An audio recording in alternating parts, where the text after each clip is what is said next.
Bismillahirrahmanirrahim. Assalamualaikum and hello everyone. In this video, we are going to learn about counterbores. Although the name might sound boring, actually there's nothing boring about counterbore. First of all is the learning objectives.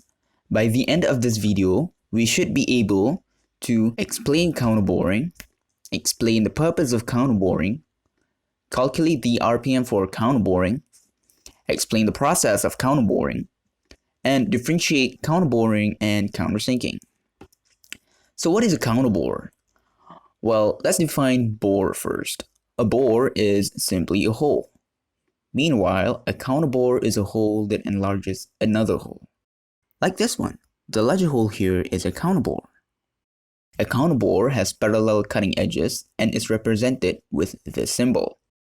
This is how a counterbore looks like in the dimensions of a drawing. This is the drill diameter, the diameter of the original bore. This is the counterbore diameter, while this is the counterbore depth. What is the purpose of counterboring? A counterbore is used to open our holes so that fasteners such as screws and bolts can be accommodated flush with the surface of the workpiece or even below the level of surface. This hides fasteners that are used in the joining process. The surface of the workpiece appears smooth, with no screw heads hindering the design. How does a counterbore cutter look like? This is a counterbore cutter. The smaller bit here is the pilot to slide it in the original bore. This is the counterbore cutter, most of the time simply called as simply a counterbore. Pilots are interchangeable in some counterbore cutters, enabling the cutter to perform counterbores of various sizes. How to calculate the RPM for counterboring? The RPM for counterboring is 1/3 of the RPM for drilling. Let's have an example. A material has the RPM for drilling 789 RPM. The RPM for counterboring is, once again, 1/3 of the RPM for drilling. 1/3 of 789 is 263. Hence, the RPM for counterboring is 263 RPM. Let's move on to the process of counterboring. Step 1. Measure the depth of the screw head. Then, make sure the distance between the surface of the material and the tip of the pilot is the same as the depth of the screw head or more.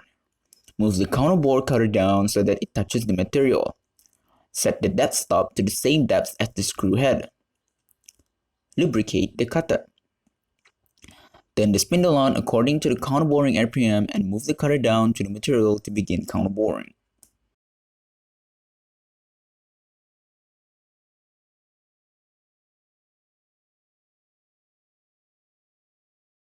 Apply packing by pulling the cutter upward occasionally to clear up the bore from debris.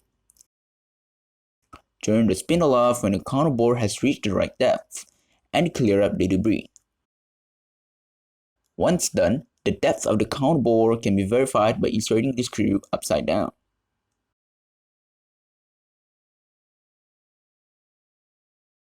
Finally, what is the difference between counterbore and countersink? While both have similar purposes, the prime difference between counterbore and countersink is the shape of the hole. A counterbore has the shape of a cylinder, while a countersink has the shape of a cone, with a wider variety thanks to the presence of angles. In addition, a counterbore has parallel cutting edges, while a countersink does not. In summary, we learned that a counterbore is a hole that enlarges another hole, and is used to let the screw head sit flush with the workpiece surface.